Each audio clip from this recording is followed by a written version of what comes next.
first clients I saw was this guy named George.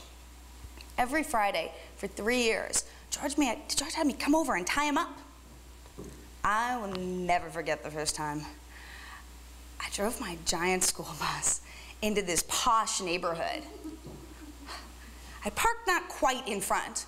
I didn't want him to see my giant bus. I thought I could hide a 40-foot school bus in a rich white neighborhood. The instructions were for me to come around the side, knock on the kitchen door. All the lights were out. It was a little creepy. But I knocked, and he peeked his head out. Oh, wow. He was this gorgeous man. He had all these muscles, and he was cut and brown and so pretty. Oh, yeah. This is way better than those fat, hairy guys in the strip clubs all day. I came into his house, and we had to be real quiet. All the lights were off. We're tiptoeing through his kitchen, going down into his basement, and I'm thinking, should I be doing this? All of my emergency alarms start going off, like, you know, this is what happens in the movies right before the beautiful young girl gets killed. Don't do it! Don't go in the basement! But I go down there anyway, thinking, this is my job. I'm going down there. I get down there, he's got all these lengths of rope. White rope with red twine. I took off all his clothes and drooled some more at his gorgeous body. And I tied him up. He squirmed right out. So I tied him up again.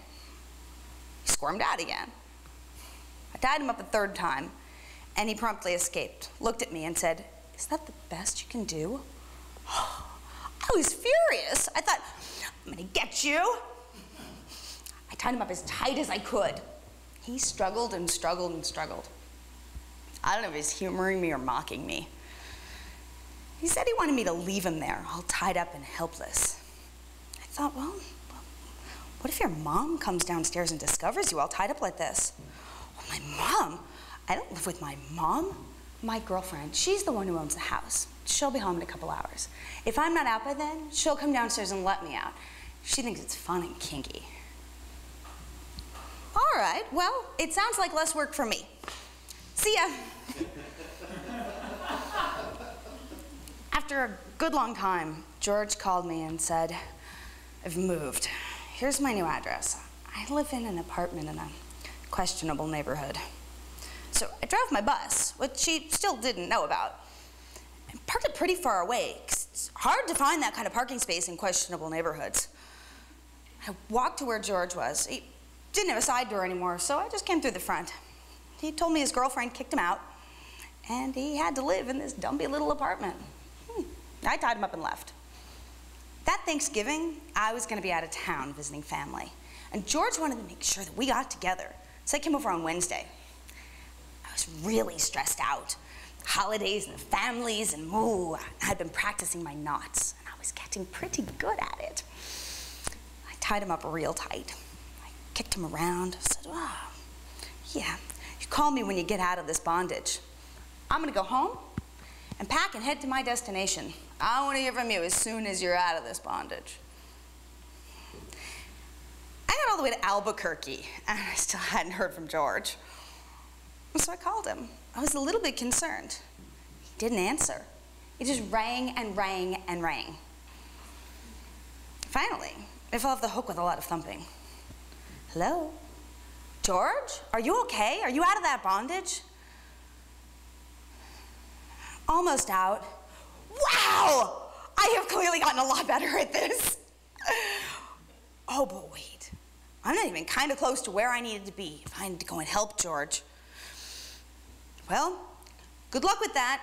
Call me when you get out, huh?" Then I went and had Thanksgiving dinner. The whole time I sat there with my family, I was waiting to hear from George. I sat there making small talk, thinking, I've got a guy in bondage 8 hours away who's not out yet. Pass the yams, please. Oh, I love yams. After dinner, I called him, and the same thing happened. It rang and rang and rang. Finally, it thump-thump. I'm almost out. Almost 24 hours passed before George finally got out of that bondage. And then it dawned on me. The whole time I'm tying him up and leaving him, it never occurred to me that it might not be so safe. Like, what if he had a heart attack? What if the house burned down? Jesus, any number of horrible things could have happened. But it seemed like his kink. You know, who was I to judge and say it was bad? He knew exactly what he wanted, and I was just there to provide a service. Tie him up and leave him. Just the same. After that Thanksgiving encounter, George called me back a few more times, but then I never saw him again.